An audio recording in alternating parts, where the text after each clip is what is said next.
Let's do the next claim, SOT 3. The report offers essentially a different opinion from what the Obama administration came to. Essentially says, the House Intelligence you guys report said Putin wanted to do one thing. We believe Putin didn't want to do that.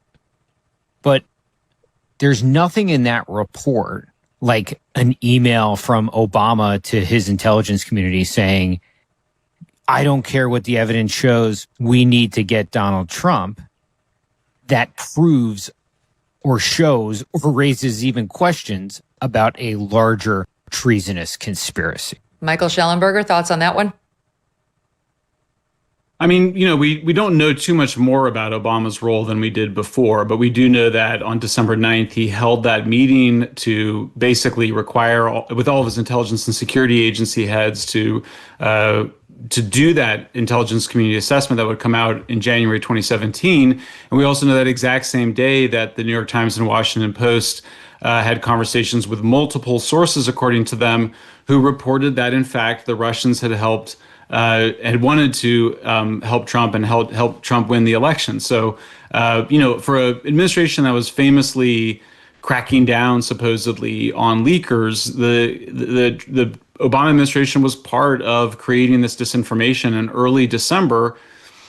Can you trace it to Obama? I mean, of course, he's creating a steel man. Like, he's sort of saying there's no smoking gun. Well, there almost never is a smoking gun. I mean, it's not even relevant because, the Supreme Court already decided with Trump that you can't prosecute a sitting president. So I think that it's all a distraction from the basic picture here, which is that partisan actors in the intelligence community, in the mainstream news media, worked together to create a false perception. And you can argue, and it's interesting to ask, it may not be that important, but to what extent they knew what they were doing. I mean, I think from obviously a legal perspective, it does matter.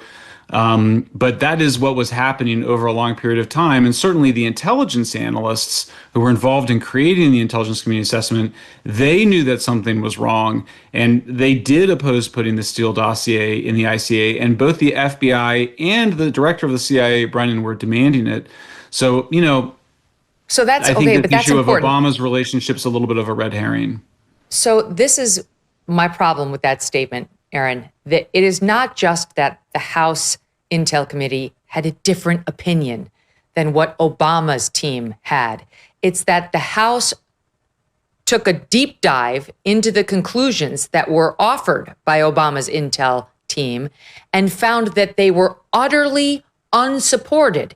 It wasn't just, we see the very same evidence differently. It was, you don't have the evidence you claim that you have. Your key judgments, like that Putin interfered to help Trump, are totally unsupported. You misled us in this document, the January 17 ICA, about how strongly you believed this and about the evidence that you were basing these conclusions on. Yes, and what they also point out is that Brennan's own analysts also disagreed, and Brennan simply cherry-picked the conclusions that he agreed with.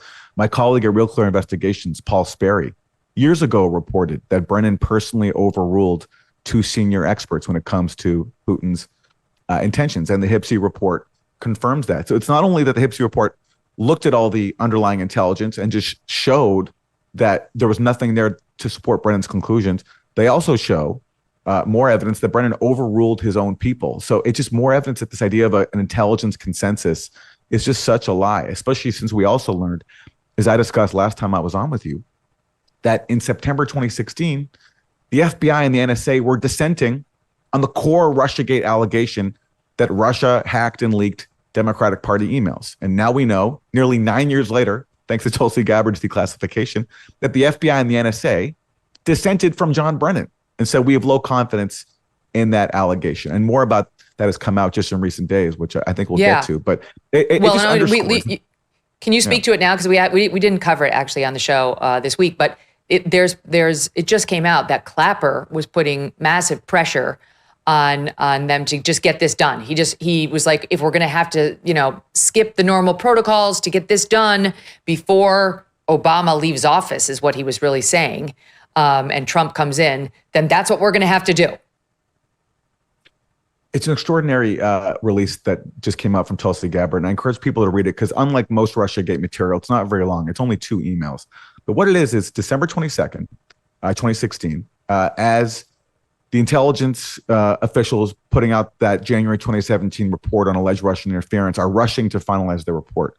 And Mike Rogers, the head of the NSA, sends an email to Comey, Clapper, and Brennan. And what does he say? He says, hey, guys, I have to relay some concerns I've gotten from my people, which is that when it comes to the core issue of blaming Russia for hacking and leaking Democratic Party emails, we're not being shown a sufficient amount of underlying intelligence, and we're not being given a sufficient amount of time to reach a proper conclusion.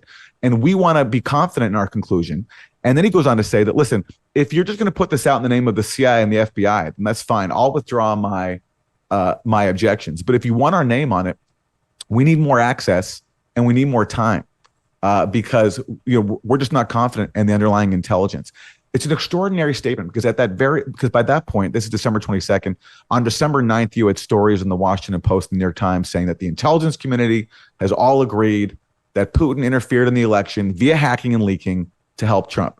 And this is now a few weeks later, Mike Rogers of the NSA saying, we have not been shown the intelligence that could help us reach that conclusion. So can you please give us more time and more access? And what James Clapper says is basically, yes, we'll do our best, but we may have to, quote, compromise on our normal, quote unquote, modalities. And then he also says, but it's really important that we're all on the same page. And he even says, in the highest tradition of, quote, that's our story and we're sticking to it.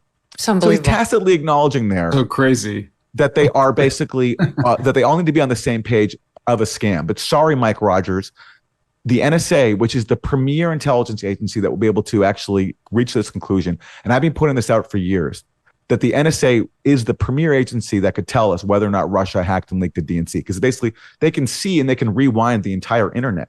And the fact that Mike Rogers is complaining there shows that low confidence assessment that the NSA and the FBI had back in September had not changed in December, and that all this allegation of Russian hacking and leaking, it didn't come from the NSA. It came from the CIA, came from John Brennan and his ally James Clapper, who were refusing to show the NSA the basis for that conclusion.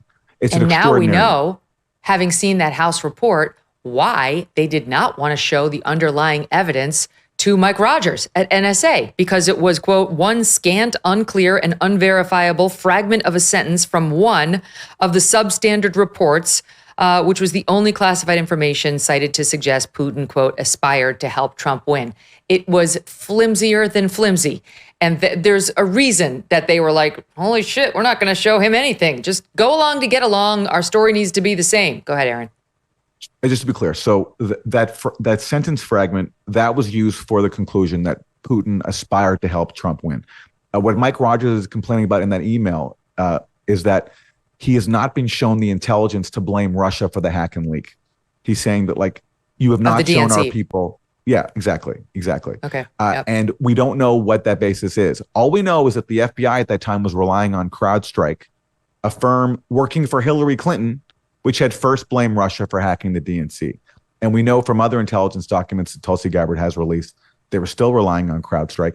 And we know that back in September, the FBI and the NSA said they had low confidence in that allegation because they were not shown the technical details. And this underscores that 2 months later, the CIA and James Clapper's office were still denying the NSA, the best placed intelligence agency to make this judgment on whether Russia hacked and leaked the DNC. They were not showing them the information. They were not showing them the underlying intelligence. Incredible. So what do we think the effect of the sparring between President Donald Trump and the Fed is going to be? Can the Fed take the right action at the right time? Do we trust in that? Or are we going to be looking at a potential economic slowdown as they slow roll any of their moves as they worry about his tariffs? And what exactly does all of this mean for your savings? You might want to consider diversifying right about now with gold through Birch Gold Group. For decades, gold has been viewed as a safe haven in times of economic stagnation, global uncertainty, and high inflation. And Birch Gold makes it incredibly easy for you to diversify some of your savings into gold. If you have an IRA or old 401k, you can convert that into a tax-sheltered IRA in physical gold, or just buy some gold to keep it in your safe. First, get educated. Birch Gold will send you a free info kit on gold. Just text MK to the number 989898. Again, text MK to 989898, and you'll start the process of just getting the 411 on what it means to own gold.